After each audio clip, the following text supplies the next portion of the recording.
I don't know. And they're like, it's like fried tofu. I'm like, fried in what? Diarrhea? Jim, that's disgusting.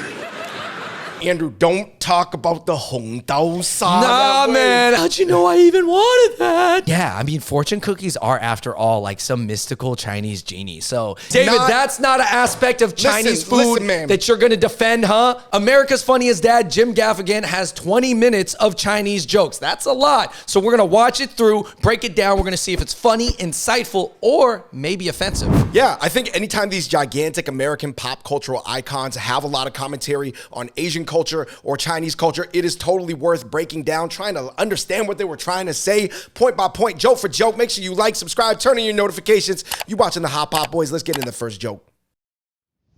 We need our food fast. That's the real appeal of Chinese food. Yeah. But Chinese food almost comes too quickly. You're like, yeah, I will have, oh, there it is.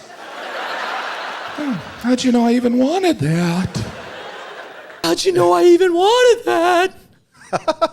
Yo, Jim Gaffigan does have a funny, like, middle America everyman dad delivery. It does make everything funnier. I mean, long story short, guys, everybody in the Western world, especially like older people, is primarily only familiar with the Chinese takeout style, which is, you know, somewhat rooted in authenticity in the sense that Chinese do stir fry a lot, but that's like kind of coloring an entire cuisine with like a ton of different styles with just like one small subsection that happen to be particularly efficient and profitable for like foreign consumption, you know? Yeah, but I will give them credit that a lot of the Chinese restaurants that these people go to probably serve primarily stir-fried dishes. Now, this clip I do believe is from 2008, so maybe since then Jim Gaffigan has had other types of Chinese food, a lot more steam, braised, you know, soups and stuff. Well, it's sort of like saying, you know, French food is just croissants and butter. And it's like, yeah, for sure, there's a lot of croissants and butter, but French cuisine is also a lot more than that, too. I prefer the Chinese restaurants that have the silverware on the table when you arrive, because there's nothing more humiliating than starting with chopsticks and having to turn to the waiter and be like,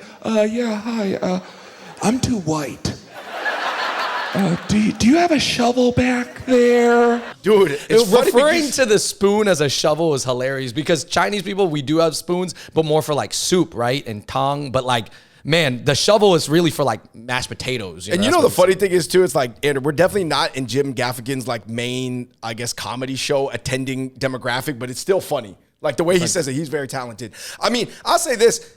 I think in 2022, people who don't know how to use chopsticks are more just like struggling through it. You know what I mean? With the cross sticks or the knuckleball form. But I do think it's a little different because back to the Chinese takeouts, they're so accessible. It's either going to be Mexican food or Chinese food for your cheapest real cooked food in America. So like it's more accessible to a higher volume of people. That means there's going to be a higher volume of people eating Chinese takeout that don't know how to use chopsticks versus people, Andrew, at a $250 Japanese omakase, they're probably going to learn how to do it, right? Like, because it's just a different group of people. Well, also, like, do you want to be sitting in front of the sushi chef, like, not knowing how to use chopsticks? I'm embarrassed. I'm paying a lot of money for this. I live near Chinatown in New York because I'm Chinese.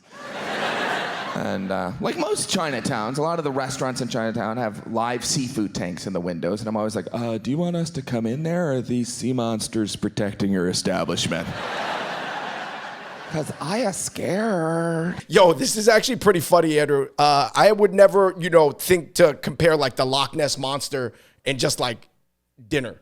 I mean, now that I think about it, yeah, obviously some of the king crabs, they do look kind of scary when they're just in the tank and they're literally this tall, like in your face, you know, but just growing up, that's just more normal, you know, and then seeing the fish that close up. So yeah, I mean, to call them sea monsters is funny. It's funny. Yeah, I mean, I think Jim Gaffigan is this like smart guy, but still is very like Midwestern. And a lot of people in the Midwest do not eat seafood like that. So I could imagine a wall of it, you know, that they're showing, which is, by the way, in 2022, not as common, but I know it's like Woo's One Ton King still does it, you know, it just goes to show you, like, because everybody else is like, wow, it's so fresh. Look at it. The things is just in the window.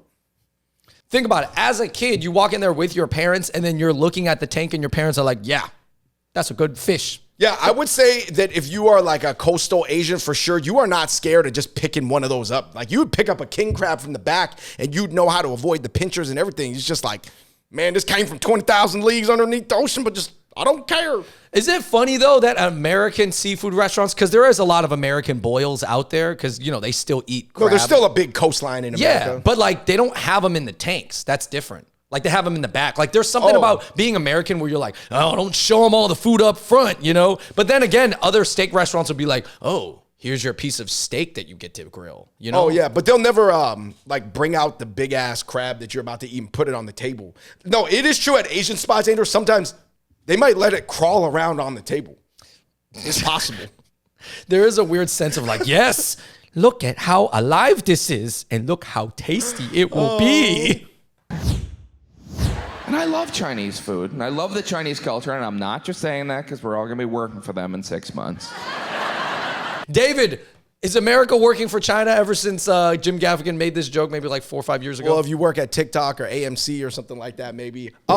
Jim Gaffigan's really interesting, Andrew, because he's more like a minutia, like Seinfeld type of guy where he points out a little funny insights. But this was a little bit more macro, right? Like talking about the moves of money and treasury bonds and like a low currency, which allows them to ship over goods. And then U.S. ships over U.S. dollars. And then China takes the U.S. dollars and buys more debt. And then theoretically, China owns America's debt. The Chinese have an amazing culture. They do. 3,000 years ago, they were doing brain surgery in China, yet they still haven't figured out dessert. You ever go to a Chinese restaurant? I'm not talking about the fancy Chinese restaurant that has the tea ice cream that tastes like a pack of menthol cigarettes. I'm talking about a regular Chinese restaurant where the dessert options, there's two, right? There's sliced oranges. Ooh. I don't want to overwork the kitchen. Oranges? What, did a schooner just arrive from the Caribbean? Looks like our scurvy's cured, fellas. Yo, actually, this was pretty funny. Dude, I'm so glad that he made this joke because I'm not gonna lie, growing up at Chinese restaurants, I thought the dessert game was weak too. I'm not saying there's restaurants out there now that offer. Andrew, don't talk about the Hong Dao Sa. Nah, man, I was not a fan of the red bean soup. I'm barely a fan of the sweet fungus soup. We just had that the other night. It's okay. Listen, I get it. It's healthy, but yeah, it's not real dessert, man. Like in the Western sense. You know what's the interesting thing is that like there are a lot of Chinese or Pan-Asian dessert spots in 2022, but they really do not incorporate those into the banquet-style restaurants. They're like hyper-separated, whereas Western restaurants, they'll almost take like a dessert shop, a pastry shop, and like a savory foods thing and combine it all into one. In the Asian world, very, very separate. No, it's almost like, yeah, if you want a good dessert, you have to go down the street. They have a really good mango dessert shop. Yeah. You know? Go to dessert shop. We will not be serving you that here. But here we just... There's sliced oranges, or there's the fortune cookie, which is not even a Chinese thing. It's an American thing, and we gave it to them, and they're like, we don't want it. And we were like, it's now part of your ethnic identity. David, Jim Gaffigan went off on the fortune cookie. That was a pretty funny bit. But what did he get right and what did he get wrong? Okay, he did get right that they're definitely stale. I am not a fan of mass-produced, commercialized fortune cookies. It's not a legit dessert. What he got wrong is that they actually come from Kyoto, Japan in the late 1800s. There was a cross-pollination between the JA and the Asian Chinese American community in like 1930s. That's how it crossed over. And I will say the one thing that's interesting, Andrew, because it is so un-Chinese American to like really look into fortune cookies, I noticed that sometimes white people even have more advanced rituals around them than we do. Because I remember one time I was eating with this white girl and she was like, you know, I only eat the fortune if I like it. Then I'll eat the cookie because then it'll come true. And I remember being like, you know more about me than me. She was like, yeah, I mean, fortune cookies are, after all, like some mystical Chinese genie. So, you know, you crack it open, you make a wish, and if it's good, it'll happen. Yeah, I'm sure Gwyneth Paltrow and Goop could think of something crazy with the fortune cookie. The Chinese were very nice. They were fascinated with my pale blonde children. Many of them wanted pictures with my kids. They didn't really ask, they just grabbed a kid. Can I have a picture with this one? I guess you're gonna. And when they were done with the picture, they would rub my blonde kid's head, because, you know, they're my kids, but they're also lucky objects. And after this happened a couple times, I was like, hey, we should charge, right? Okay, so this is pretty funny. If you've ever been to mainland China, Andrew, they do sort of exoticize foreigners. And I would say overall, definitely it's like a mixed bag, but maybe it's more on the positive side in the sense that I notice a lot of foreigners really enjoy it. Like they like taking photos with everybody or the tour groups even in America, or obviously, villagers in China, they're like pretty excited to meet somebody who looks very different from them. Yeah, and I know that we tend to think that Western people, whether it's white or black people traveling to Asia, they get more attention. But I would say in a similar sense, like if there was like a group of like Harajuku Japanese schoolgirls walking around like any city in America, some people would be like, oh, can I take a picture with you? Like this is something I've seen, but I've never met this type of person. I would say in America a little bit less so because you've been like exposed to everything. But Andrew, like you said, Harajuku girls or even like K-pop looking guys going around Latin America, I could totally see people stopping with them even if they weren't familiar with exactly who they were. I mean, these are just images of people that you've seen in media or read in a book or you've seen on TV or in a movie for a couple times in your life. And then you finally see a person who is like that in person and they seem like a nice person that you could have an interaction with. So you want to take a picture. But definitely, I mean, it comes from a lack of exposure. I would personally, obviously, never do this myself. I could see the pros and cons, if I was an exotic looking foreigner in China, but it's probably still better than the faces that people are going to make to us when we come over to the West. China was fascinating and exhausting. I brought my kids to the Great Wall. We saw the terracotta warriors. We walked through the Forbidden City. We rode in a rickshaw. And when we were leaving, I asked my 5-year-old, I said, what was your favorite part of China? And he said, I like that time we saw the truck with the pigs on it. Because at one point we were stuck in traffic and this truck pulled up and it had pigs in cages. And that was his favorite part. After the 15-hour flight. And I remember when that truck pulled up because I remember looking at those pigs and feeling sorry for them, but those pigs looked happy. It was almost like the pigs were looking at me and my 5 screaming kids going, well, at least we're not that slob. Long story short, Andrew, he is referring to the different, I guess, like regulations or normalized practices around transporting livestock in China versus America. Yeah, I mean, I have seen this. I think in China, I saw a stack of chickens on the back of a truck. But I will say the first time I saw horses being transported in America, I thought it was interesting when I was a kid because I just assumed that horses ran to the destination like when they were getting transported, like they would just like, I don't know, walk there. I didn't know they were going to get transported in the back of like a truck. Andrew, I will tell you this one time, and I'm sure that, there's regulations against it now. I remember one time I was at a nightclub in China, like maybe 15 years ago, and there was a tiger doing flips on a bucket. They would never bring a tiger into a club nowadays. Yeah, there was a tiger for the 2nd anniversary of a new Beijing radio station. Still remember, it was at Babyface. I've loved Asia. I wish I was Asian, but I can't get in that kind of shape. I mean, look at me. I don't know how you Asians do it. It doesn't make sense. What if we only ate rice and never gained weight? Let's do that. That probably sounds racist because, looking like this, everything sounds racist. It comes with the skin complexion. Yeah, I thought this joke was funny because obviously he's referring to like kind of Asian metabolism and he's also using some self-deprecating jokes while also acknowledging some of kind of the current narrative of like everybody being woke where he's like a white guy, so any joke that he makes is going to be like offensive and racist, right? Yeah, I think Jim Gaffigan's really interesting because, Andrew, he's like very schlubby looking on one side, but he's actually super hyper astute and sharp on another side, so it's kind of like an interesting combination. I will say this, Andrew, it is true that in Asia, especially maybe lower income people, they're going to eat a little bit of protein and veggies and a lot of rice, particularly in China. So there is, some truthiness to just only eating rice, but obviously it's not true for everybody. They also walk a lot out there. But I love it. I always try and sample the local food when I visit all these different countries. In Taiwan, I had a tea egg, which is essentially a hard-boiled egg that's cooked in tea. And now that might sound gross, but it was. It was very gross. But it was the best alternative. I was with my friend. She was like, you can either have the tea egg or you can have a 1,000-year-old egg. And I was like, well, I can think of like 1,000 reasons not to have the 1,000 year egg.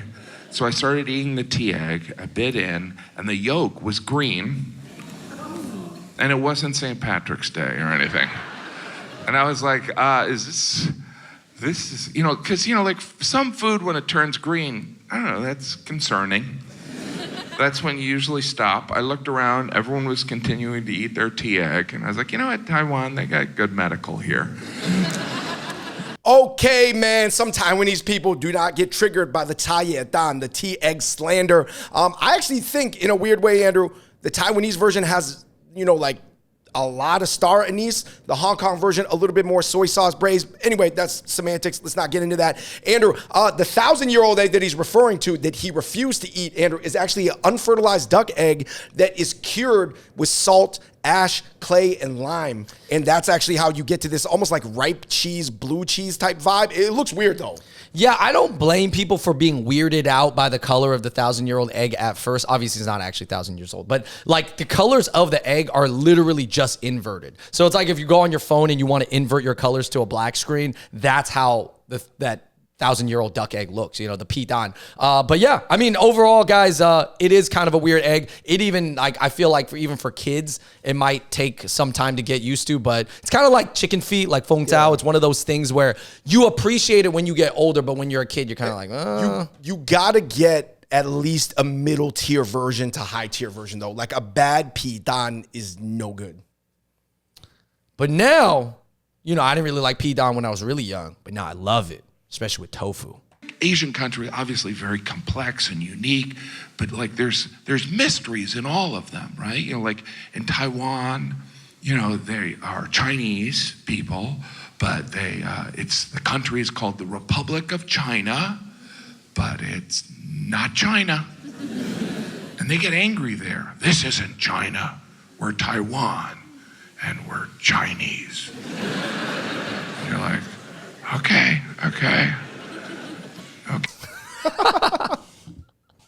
Yo, man, I'll just say this. It is complicated. I don't even want the comment section to go this way or that way. It's just complicated. It's funny, though, and I actually feel like Jim Gaffigan knew it was complicated, so when he was writing the joke, he just said, like, 70% of the joke, but he couldn't really finish it, so then he just left it at that. And this is not the craziest, like most mind-blowing insight, right? A lot of people have kind of said this over the years, but I think for him to kind of craft a joke about it is funny. And it's really impressive because I don't think he's like spent his whole life studying China or Asia or anything. He just like went there for like a month and just like thought of all this stuff. So, very prolific, very talented comedian. Taiwan, I had a soup dumpling for the first time. Now, when I heard that, they were like, we're going to get soup dumpling. And I'm like, great. All right. I thought that was like soup with dumplings in it. Nope. It's a dumpling with soup in it. Because, I think we were tired with eating soup a normal way. Right? It's like, well, how exhausting was that? Soup dumpling, which I don't know who that's for. It's like, do you like dumplings and also burning your mouth? Because then you're gonna love our soup dumpling. I don't even think that was the initial idea. Like I think the person was given a different assignment, and like the boss came back and he was like, I did it. I put all the soup in the dumplings.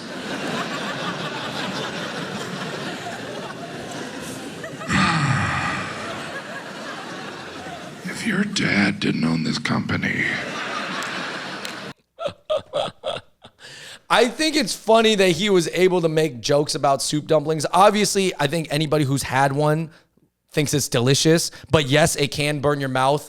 But it's funny for him to like delve into the back of the mind of like how they were created. And obviously that's not even close to the actual origin story, but it is funny. So I'm just going to break down the XLB, the Xiao Long Bao right now. Xiao means small. Long is referring to the small steamer basket, and Bao means bun. And traditionally in Shanghai, where they were invented, they like sort of are steamed in these like tiny little baskets. Right, probably the most disgusting food item I've tried in Asia is the stinky tofu, which is... sure, it's not for everyone. It's like you have to really like tofu and enjoy the smell of a public restroom.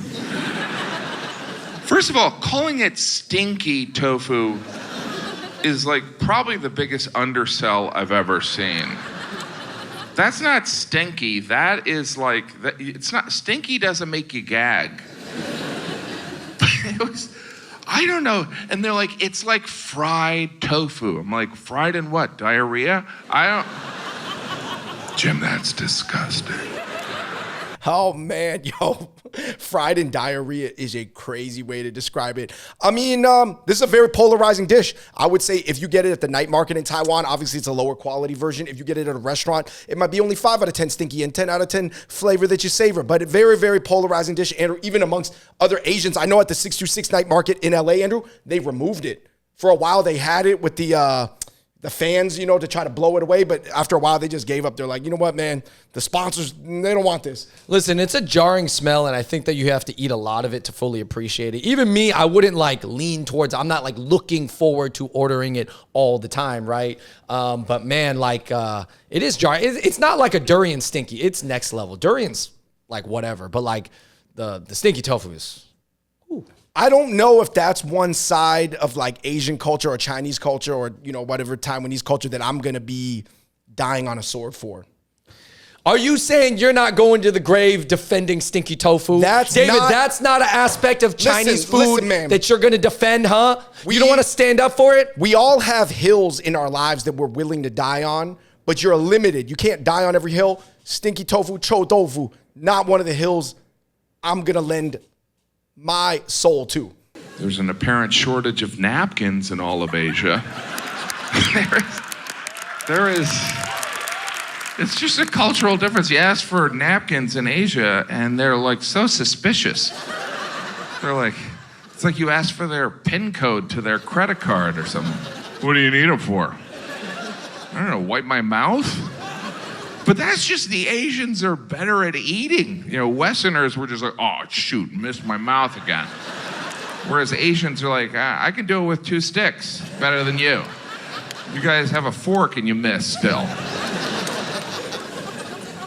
I thought this joke was funny because he starts off talking about how there's a shortage of napkins in Asia, because it is true at a lot of Asian restaurants, so they just give you really thin, light napkins or no napkins at all necessarily.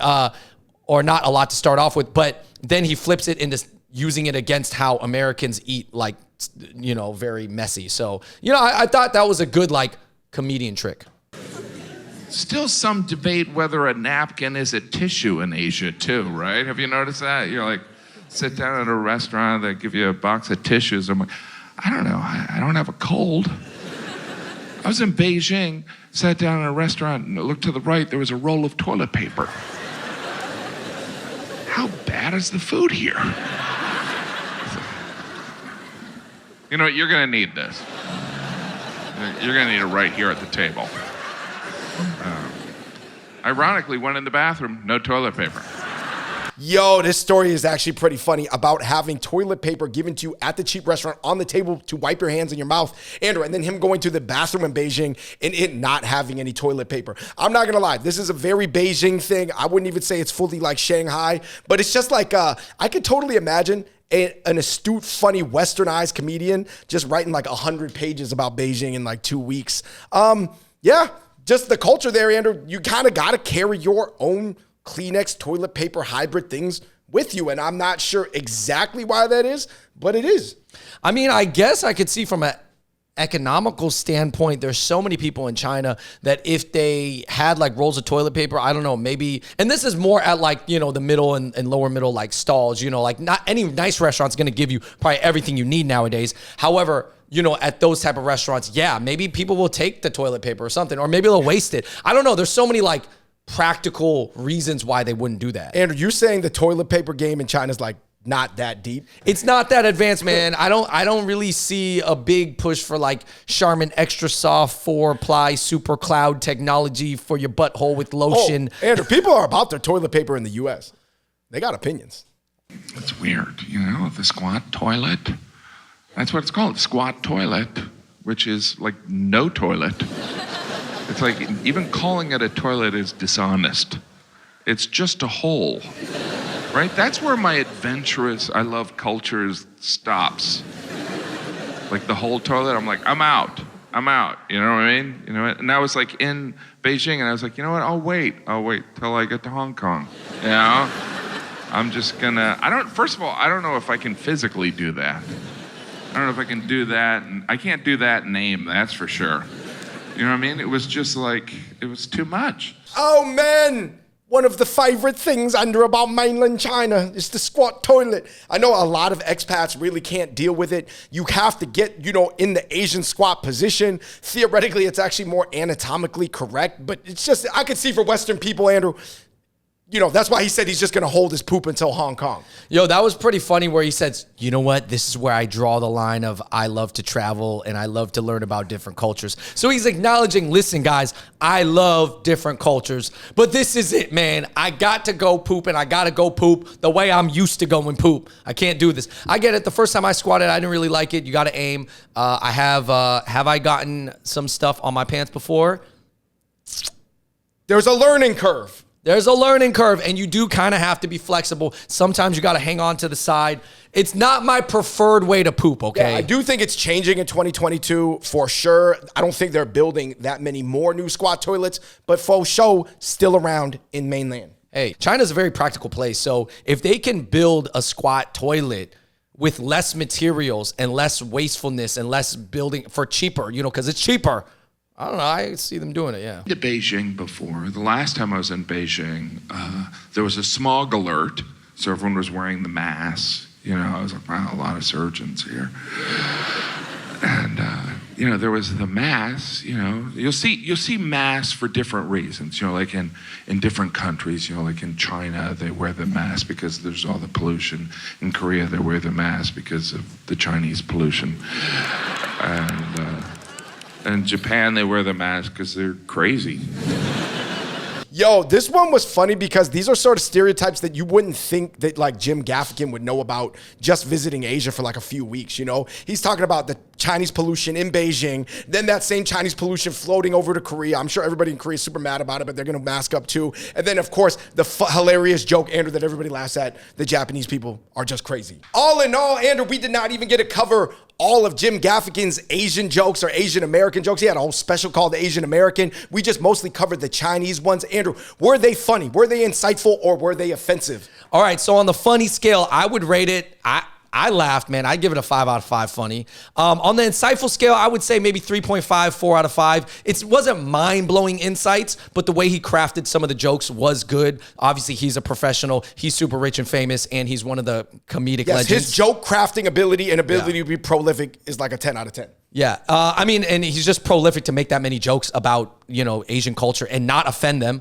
Is it offensive? Yeah, no, I wouldn't say it was offensive really at all. Guys, if you're offended by Jim Gaffigan, you're going to be offended by all of it. You don't even want to turn on other comedians then, okay? So I do appreciate that he took the time to make the jokes. He probably consulted with people, and he has a whole special called Asian American. That was so weird to see this, but he performed it in Seoul, Korea, so. Is it weird that he has not necessarily more insightful because the topics aren't super hard hitting, but in a way more Asian material than some Asian American comedians? I think it goes to show you, man, all you Asians out there, there's a lot of material in this.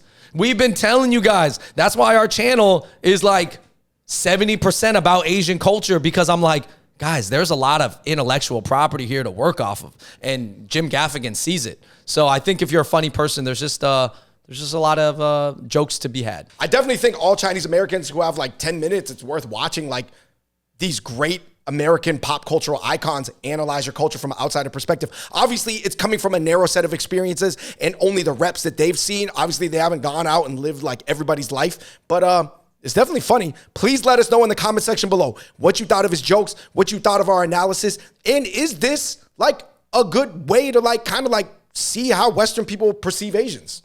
All right, everybody, thank you so much for watching the Hot Pop Boys. Please click subscribe. Let us know if there's other videos or other things you want us to react to. We might be watching other comedians make jokes about Chinese people. And let me tell you this, they might not be as nice as Jim was. All right, guys. So let us know what you thought. Thank you so much for watching. And until next time, we out. Peace.